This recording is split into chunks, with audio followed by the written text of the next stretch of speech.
పూరా లోకల్. నేను మీడియా మిత్రులకు సవినయంగా తెలియజేస్తా ఉన్నా, మొత్తం తెలంగాణ రాష్ట్రంలో సర్పంచ్ ఎన్నికలలో ప్రస్తుతం బీసీలకు దక్కుతున్న వాటా ఎంతో తెలుసా? 50%. ఎంపీడీసీ జెడ్పీడీసీ ఎన్నికల్లో కూడా జెడ్పీడీసీ కాదు, ఎంపీడీసీ ఎన్నికల్లో కూడా 51% సీట్లు ఇప్పుడు బీసీల చేతుల్లోనే ఉన్నాయి.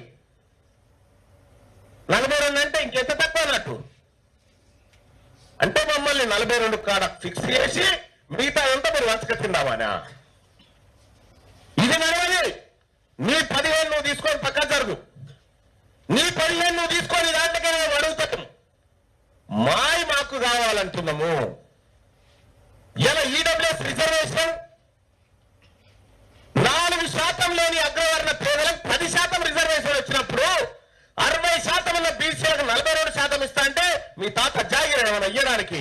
మాకు బరాబర్ 60 కావాలి, బరాబర్ 60 కావాలి. విద్యా ఉద్యోగాలలో కూడా కావాలి. ఒక రాజకీయ పరంగానే కాదు, విద్యా ఉద్యోగాలలో కూడా 60% రిజర్వేషన్ కావాల్సిందే. ఇవి ఒంటె పెదవులకు నక్కాశ పడ్డట్టుగా ఢిల్లీకి కాగితాలు పట్టుకొని గడుకో పారుతా ఉంటాడు ముఖ్యమంత్రి గారు. చేద్దామని ఇలా ఏ రాలే ఆయన 18 మంత్రి పదవులలో 9 మా ఈ ఫస్ట్ 18 మంత్రి పదవులలో 9 బీసీకి వద్దంటున్నా. రాష్ట్రపతి అడ్డుపడుతుందా? సుప్రీంకోర్టు కూడా అడ్డుకోలే. ఇప్పుడు కార్పొరేషన్ చైర్మన్లలో 50% వాటా బీసీల పక్కకు పెట్టాయా? ఫస్ట్ ఇది ఇచ్చి చూపెట్టు, నీకు బీసీల పట్ల చిత్తశుద్ధి తెలుస్తుంది. ఇది కూడా ఇచ్చేది ఏమి ఇయ్యవు, దానికి ఒక కుంటి సాకు ఏంటంటే లోకల్ బాడీ ఎన్నికలు నిర్వహించకుంటే కేంద్రం నుంచి రావాల్సిన గ్రాంట్ ఆగిపోతాయి, 2000 కోట్లు ఏమో ఆగిపోతాయట. ఫస్ట్ ఈ ఫీజు రియంబర్స్మెంట్ బకాయిలు 6000 పెండింగ్లు ఉన్నాయి, అవి విడుదల చేయి ముందుగా.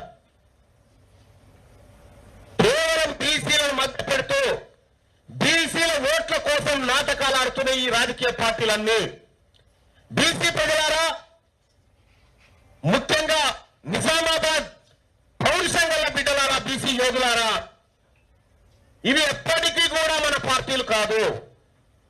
ఇవి ఎప్పటికైనా మన కిరాయి పార్టీలే, కిరాయిలే ఇవి.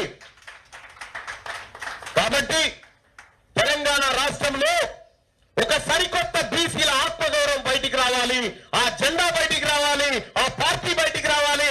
ఆ పార్టీ ద్వారానే బీసీల అధికారం అతి త్వరగా అందుకునేటువంటి అవకాశం కూడా రావాలి.